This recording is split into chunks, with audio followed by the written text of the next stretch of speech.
সুন্দরবন নিউজের নতুন একটি ভিডিওতে আপনাদের স্বাগতম জানাচ্ছি। আমি আলামিন হোসেন। বরাবরের মতো আজও আলোচনা করব রাজনীতি নিয়ে।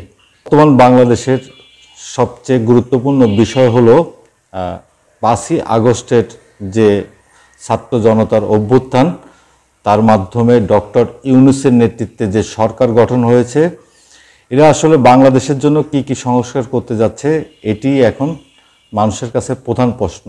এর সাথে সাথে আরও কিছু গুরুত্বপূর্ণ প্রশ্ন যা মানুষ জানতে চায়, যেমন শেখ হাসিনার রাজনৈতিক ভবিষ্যৎ কি। গত বেশ কিছুদিন ধরে মানুষ পিটিয়ে মারা হচ্ছে। ঢাকা ইউনিভার্সিটিতে একজন স্টুডেন্টকে ভাত খাইয়ে তারপরে তাকে গণপিটুনি দিয়ে হত্যা করা হয়েছে। এক এক করে আসতে চাই। তো প্রথম আসতে চাই অন্তর্বর্তীকালীন সরকার কি কি সংস্কার করতে চাচ্ছে। ছাত্র জনতার বিপ্লবের মাধ্যমে এই সরকার গঠিত হয়েছে। এই সরকারের কাছে মানুষের প্রত্যাশা অনেক বেশি, আকাশচুম্বী।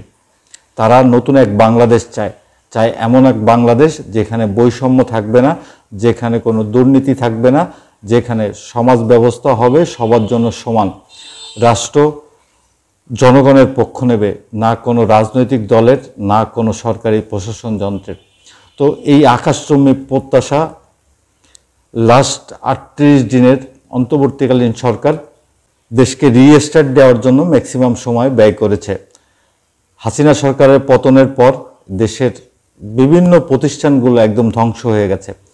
যেমন পুলিশ প্রশাসন তার পূর্ণাঙ্গ শক্তি আজও ব্যবহার করতে পারেনি। এর জন্য সরকার অনেক চেষ্টা করার পর যখন দেখেছে যে পুলিশ দিয়ে খুব 100% এই দেশের আইন শৃঙ্খলা রক্ষা করা যাচ্ছে না, তাই তারা আর্মিকে দিয়ে ম্যাজিস্ট্রেসি পাওয়ার দিয়ে তাদেরকে কলা পরিস্থিতি একটা নিয়মতান্ত্রিক জায়গায় আনার জন্য। এটি একটি পর্ব গেল। আর সবচেয়ে মানুষের জন আকাঙ্ক্ষা ছিল এই সরকারের কাছে কি কি সংশোধন করবেন। সংবিধান, নির্বাচন ব্যবস্থা, পুলিশ, বিচার বিভাগ, দুর্নীতি দমন, জনপ্রশাসন সংস্কার, এই 6টি বিভাগকে সংস্কারের জন্য 6টি কমিশন গঠন করা হয়েছে। এই কমিশনগুলো এই অক্টোবর থেকেই কাজ শুরু করবে। 31শে ডিসেম্বরের মধ্যে তারা যে প্রতিবেদন জমা দেবে, এই প্রতিবেদন পাবলিকলি অনলাইনে প্রকাশ করা হবে, মানুষের জনমত নেওয়া হবে। তারপরে বিভিন্ন রাজনৈতিক দলের সাথে আলোচনা করে এর ফাইনাল একটা প্রসেসের মধ্যে আগামীর বাংলাদেশ যাবে। তো খুব সুন্দর কথা। আমরা মোটামুটি এতদিন ধরে মানুষের যে আকাঙ্ক্ষা ছিল, আসলে অন্তর্বর্তীকালীন সরকার দেশের জন্য কোন কোন সংস্কারগুলো করবে, এটির একটি রূপরেখা আপাতত আমরা সবাই পেলাম যে আগামী দিনের এই অন্তর্বর্তীকালীন সরকার কি করতে যাচ্ছে।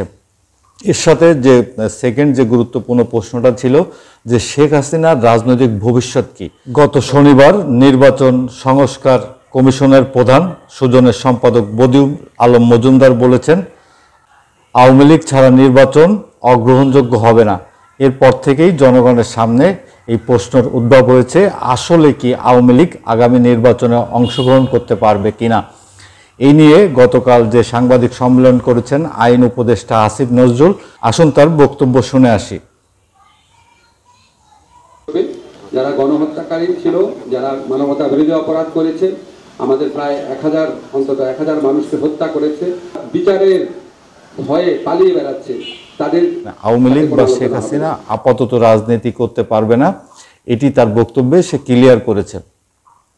তো সেকেন্ড ইস্যু মোটামুটি একটা ধারণা পাওয়া গেল। থার্ড ইস্যু, জাহাঙ্গীরনগর ইউনিভার্সিটির সাবেক ছাত্রলীগ কর্মী জাহাঙ্গীর আহমেদ ও ঢাকা ইউনিভার্সিটির তোফাজ্জল পিটিয়ে হত্যার ঘটনা।